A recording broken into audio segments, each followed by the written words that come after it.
Afriforum has slammed the NPA over delays in deciding whether or not it will prosecute ANC Secretary General Fikile Mbablula.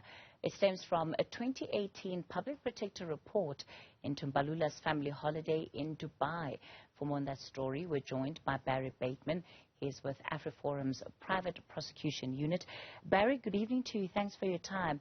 Firstly, it's very clear that you believe that the NPA is deliberately dragging its feet in this case. Why? Good evening, Kathy. Well, it's an uncomplicated case. It's a very simple matter which involves a single transaction. The facts were established quite clearly by the Public Protector in her investigation in 2018. And it involves the company by the name of Sedgars, which was a sporting goods supplier to Sascock at the time, paying for, giving a loan to the then Sports Minister Fikile Mbablula to fund his holiday to Dubai. So it's pretty straightforward. It's uncomplicated. It doesn't require any special forensic investigation.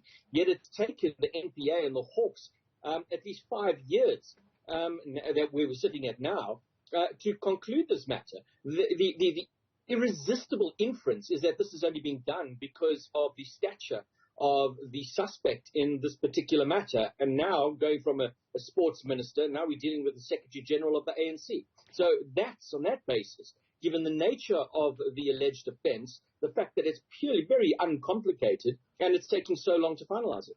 Let's talk about the ultimatum that you have given to the Hawks when it comes to this matter. Well, that was last month. We had written to the Hawks because, you remember, we've been tracing this matter basically since it was completed by the Public Protector. Afriforum's Monique Tauter filed a criminal complaint, and since then the private prosecution unit has been following up on the matter to find out on the status of the investigation. It's been bounced back and forth between the NPA and the Hawks, each saying that the other needed to do something or other. It got to the point when we wrote to the Hawks at the beginning of last month, telling them that, we need to find out what is happening. The last we heard the matter was with you, that this matter needs to be finalized, and we gave the Hawks until the 30th of May to give us a response, a meaningful update on the status of the investigation. Well, they did respond to us within the deadline that we had provided, and they told us that they'd handed over the docket to the NPA in March already. So from the Hawks side, they say they completed their investigation. It's now in the hands of the National Prosecuting Authority. So the ball rather squarely in the hands of the NPA where this matter is concerned. You've highlighted just how long it has taken to get to this point.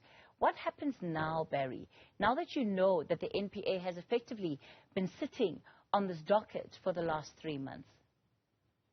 Well, again, it just shows how impotent the NPA is in dealing with matters involving a high-profile and sensitive matters involving a high-profile politicians. Again, I'll repeat it. This is the Secretary General of the ANC. It's a very difficult position if you are an NPA that's beholden to the governing party, where if you had to take steps against the Secretary General, there would certain steps within his own party would have to be initiated. So the fact that it's been sitting with him for 3 months now and still there hasn't been a decision, again, raises our concerns. What needs to happen is that the NPA needs to make a decision to prosecute or not to prosecute. If he's to be prosecuted, the matter must be enrolled and the accused must be brought before a court and the processes must start. If not, that then opens up the door for us to initiate our own processes.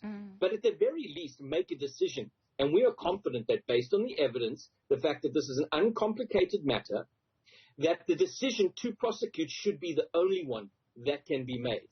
But again, we go back to, and we're sitting with an NPA that is so impotent, that is either incompetent or is shielding politicians from prosecution. Barry, if we go back to why this investigation was initiated in the first place, you talk about 2018, that Public Protector report that ultimately called for an investigation to really get to the bottom of whether funds derived out of money laundering had contributed and paid for this trip.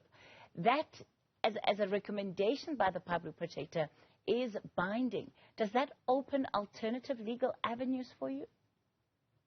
Well, not for our purposes, Kathy. We would like to see the matter being prosecuted. The Public Protector pursued the matter as far as she felt she could She made findings that there were transgressions related to the executive code to do with parliamentary members. She made numerous adverse findings against Fikile Mbablula in terms of within the scope of her investigation or her mandate rather.